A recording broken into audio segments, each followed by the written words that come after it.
My name's Angelo, and welcome to We Want Picks. I'm going to give you my bets for UFC Vegas 289, and we have been absolutely killing it. We're like on a 7-event win streak where we are up units. The safety parlay has absolutely been crushing. UFC Vegas 74, I was up units. Prize Picks hit, Underdog hit, the safety parlay hit, and the safety parlay is the highlight here.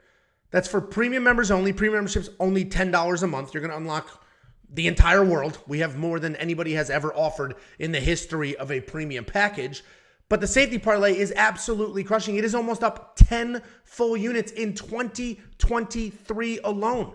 We have been on an absolute killer win streak since UFC Vegas 71. And for this event, we have a 3-leg safety parlay that I'm fairly confident in. So let's continue that success and make sure these safety parlays continue to absolutely crush. But premium membership isn't just about the bets, the copy-paste bet. We have insight, information. We have tools. We have a line movement tracker, which is going to show you the opening odds, the current odds, and the probability, as well as the line movement for every single fight on the card. And you're going to see whose line took off, whose line shrunk. You can find your spots. There are 2 fighters on this fight card that open as underdogs and are closing as favorites. And that's important information to have before you place all of your bets. We have detailed data, metrics. There's so much in premium. It's absolutely out of control. Again, it's only $10 a month. Just go to WeWantPicks.com and click become a member to unlock all of that. The safety parlay, the tools, the information, the fantasy tools, everything you could ever want. And don't forget, I will send you $50. We pay out thousands of dollars a week.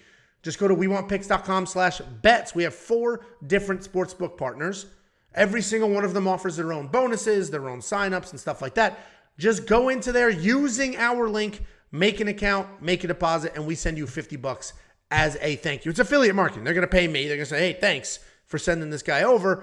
And then I'm going to take a piece of that commission and give it right back to you because we're the only ones out here taking care of our community. WeWantPicks.com/bets. Sign up, make a deposit. We will send you $50 as a thank you. Let's jump into this card. Let's talk about our bets. Let's talk about the card as a whole. It's an interesting card because there are some favorites I'm pretty confident in. And there are some underdogs that I like. But you notice I've changed the words here to say most confident underdogs through solid underdogs. Because this is a tricky card. It's not as tricky as the last couple of cards, meaning I don't think there's a ton of huge landmines out there, except Miranda Maverick. We'll talk about that in a minute. But I do think there's some underdogs that can make it happen. There's also a lot of favorites that they're not massive. They're not minus 500, not minus 600. But I think a lot of these minus 180 favorites are going to get it done. I do like David Dvorak. He's got a short notice opponent that looks like he was delivering pizzas a week ago. And I just think that dude is so hittable. And David Dvorak has the takedown defense to keep it standing. And he should light that kid up. Blake Builder should get this done as well. The only thing I don't like about the Blake Builder fight is doesn't have the wild wealth of experience. He's got under 10 fights or whatever it is. And yes, he's very good. His hands look good, a little gun shy at times, but his hands look good. His grappling is incredible. So he should absolutely get this done. Minus 235 seems like a decent price point for a guy that the UFC is trying to build up. And then we have Amanda Nunes. I know a lot of people are on the Aldana side. I'm on the Amanda Nunes side. Listen, the only question any of us actually have, even the people on the Aldana side, there's not a single person on this planet that has said Aldana is a better fighter, right? The only thing people question is how prepared will Amanda Nunes be? So we all agree, even the people on the Aldana side, that Amanda Nunes is the better fighter. We all agree. So you got to go with one of the greatest fighters to ever do it, regardless of division or gender. Amanda Nunes is going to hit harder. Amanda Nunes is going to have the better wrestling. She's going to have the better jiu-jitsu. She has more experience. She has her credentials. She's better literally everywhere except maybe just pure striking technique. But then she can just lean on the wrestling. I think Amanda Nunes turns this into WrestleFest, and she absolutely gets this done, blows through Aldana. And then we have the solid underdogs. I think Nate Landwehr could win this fight. Obviously, he's fighting Dan Ige. Dan Ige's been a ranked guy for a very long time. Dan Ige just absolutely murdered somebody that has the same style as Nate Landwehr, but Nate isn't Damon Jackson. Nate's going to come forward. He's going to swing wild. He's going to wrestle wild. He's not a quitter, and he's just absolutely going to grind. And if we see Dan Ige backing up the whole time, Nate Landwehr could get that done. And then I like Maria Oliveira. She's at plus 100 right now. Certain books you'll get a little better, certain books a little worse, but she's the underdog on every book. And I just think that Diana Belbita coming back after a year and a half away or whatever it is, Bunch of little injuries.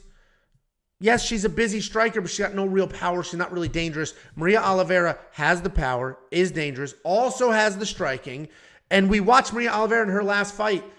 She was down, or 2 fights ago. She was down. She was losing. And her coach was like, you need to go out there. You need to get it done. And she went out there and poured it on. Did she get it done? No. But that's not the point, right? This was the exact same analysis I had with Damon Blackshear, who got it done. The exact same analysis we had with Brian Battle. These are people who are down, clearly going to lose that fight, and don't stop. They keep coming. They keep trying to make it work. They do not quit. They do not give up. They do not just look at the clock and say, well, I'm down 2 rounds and that's it. So I think Maria Oliveira can be that person. There's a lot of other dogs that people are absolutely loving this week, but nobody that I was going to throw on this slide and slam my fist down that they were absolutely going to get it done. Now let's talk about the actual bets. I got a little more than usual going, and most of you who watch me know that I'm more of a conservative kind of guy. I've only got a couple units a week. Then I have the safety parlay, and, that's just typically how I do it. It's been working well. We've been up units every single event for 7 events, whatever the hell it is. Anyway, I got Beneil Dariush. I threw 1.5 units on him. I did this the minute that line dropped. I got it at -125. It has yo-yoed a bit. It tightened up. When I did my quick picks video, it was like -110 or something like that. And it's now widened again to -142. I fully understand Beneil Dariush has been sort of inactive the last couple of years. And Charles Oliveira is one of the most dominant lightweight champions we've had. But the reality is, Charles Oliveira was beating Dustin Poirier, who's very good. But Charles Oliveira was beating Michael Chandler, Justin Gaethje. He's beating these closer to one-dimensional guys outside of Dustin Poirier. He wasn't beating somebody like a Beneil Dariush, who has literally a world championship in no-gi grappling, who has incredible one-punch knockout power. Beneil Dariush has everything those other guys have, plus the world championship grappling. Once we saw somebody like in Islam who was not afraid to be on the ground with Charles Oliveira, it was a whole different world. So Beneil Dariush has big-time power, can drop Charles as he gets dropped in every single fight, and then he'll just follow him to the ground when the others just stood back up and let him get his wits about him. So I think Beneil Dariush wins this fight if he gets absolutely lit up. Well, it sucks for my 1.5 units, but I get it because Charles Oliveira is one of the best to do it. So this isn't me shitting on Charles. This is me just, hey, Beneil's getting a little underrated here. Then I have a money line on Mike Malott, and I have a unit on that. It's an interesting bet for me because I don't love it, but I do think it hits, if that makes any sense. He's fighting Adam Fugat. The UFC put him in a showcase fight on a pay-per-view. He's the featured fight. He's right before the co-main event. So the UFC is trying to make something happen. He's a good-looking kid in a market that they want to grow. Got it. They've set him up with Adam Fugat, and they're like, you should blow through this guy. And he should. The only thing that concerns me a little bit is Adam Fugat is the first person Mike Malott has fought that is going to come forward nonstop and look to wrestle. So we're going to learn a lot about Mike Malott's wrestling defense. We're going to learn a lot about his scramble abilities, but I still think he gets it done. And basically 1 unit to get a half back. And then we got Jasmine Jasudavicius. Controversial pick on our part for some reason. Here's the reality. Jasmine has been wrestling most of her entire life. Jasmine has competed at a very high level in wrestling. Long before her MMA career, she was thrown on a singlet, competing in tournaments against the best in her country. And she's fighting Miranda Maverick. Miranda Maverick decided she wanted to become an MMA fighter and then took up wrestling. And those timelines matter because, yes, Miranda Maverick is very good. Miranda Maverick comes forward. She's a gritty fighter, and she wants to drag you to the ground and beat you up from there. She's very strong. She's fit. She's got, the solid takedown techniques. But again, we have somebody who's been wrestling their entire life versus somebody who's been wrestling for, 4 or 5 years.